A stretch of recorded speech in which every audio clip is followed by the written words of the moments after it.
Hi, it's Chris from Northern Rivers Backyard Veggies. Growing veggies here in the subtropical Northern Rivers of New South Wales is a whole different beast. We don't get the nice neat winter shutdown that folks in cooler climates do. It's basically an eternal growing season here, which sounds really amazing until summer hits, and then it's like gardening in a steam room crossed with a bug buffet. We're talking 30-35 degree days with humidity so high that you can just about wear it, and rain that either doesn't show up for weeks and weeks, or it does show up and it dumps a month worth of rain in a few days.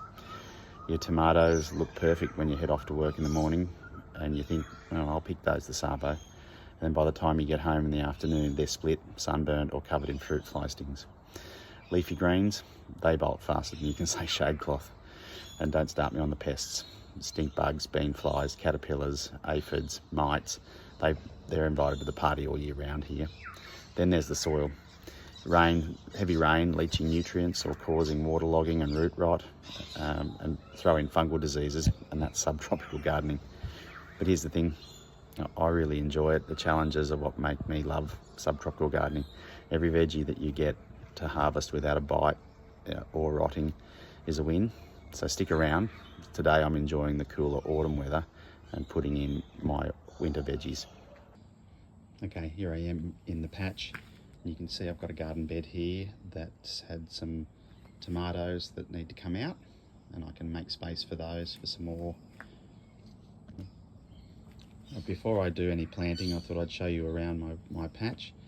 As you can see, I've got a garden bed here that's had some tomatoes growing in it, and they're about to come out and make way for some more winter veggies. I've got a zucchini bush that's still hanging on there, although there aren't many flowers on it, so I might pull that out as well.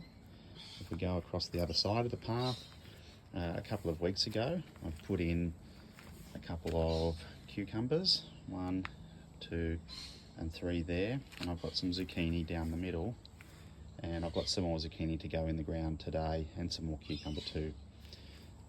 I've got tomato bush here that is sprawling everywhere, and it's got some really lovely cherry Roma tomatoes. They're a Sugarino variety, and they're really sweet. They are low acid.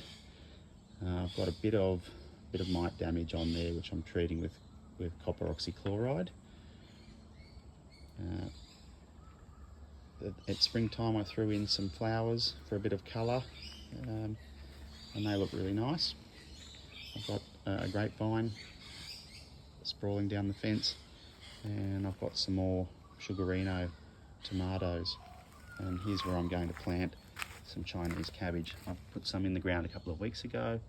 You can see some insect damage there. I know I've lost a couple, so I'm going to replace the ones that have been missing. Okay, I'm going to put some cucumbers in the ground now.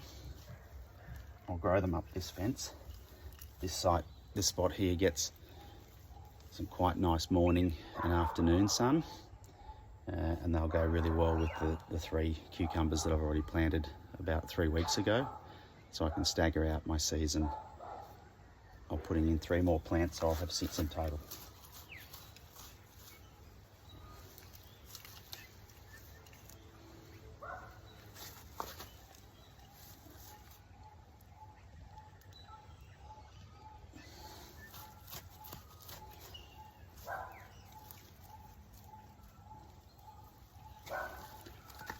There we go. I'll come back and give them a bit of a fertiliser later on.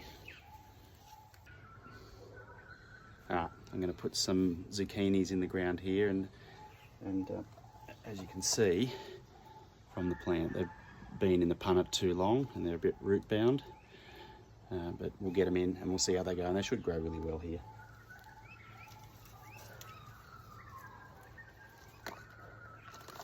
Also got quite a bit of white fly around them, which shouldn't affect them too much in this stage, but as they begin to start flowering and fruiting, that's when you've got to keep on top of the white fly.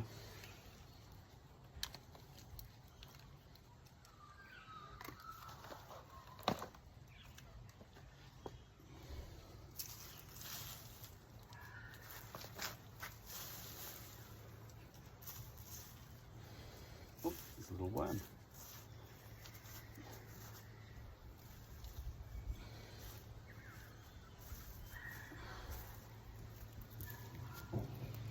Right. We've got 3 more zucchini in the ground. I'll come back and give them a fertilise later on to get them going. We're expecting a bit of rain today, so it'll be good for them. I just finished harvesting my tomatoes, and as you can see, there's quite a good amount there, and I've been getting that amount, probably half a kilo to a kilo each week in the growing season. And looking at the plants, I've probably got another 2 to 3 weeks left before I'll pull them out and they're finished. So I've found that since I've chosen to use commercial seeds from an outlet called Active Vista Seeds, they're in Tasmania, that I've had better results from my tomatoes here in the subtropics. So I get no benefit out of mentioning Active Vista. I've just found that they've got a good range of seeds that suit my climate, and the results for my garden have been phenomenal since I've been using them.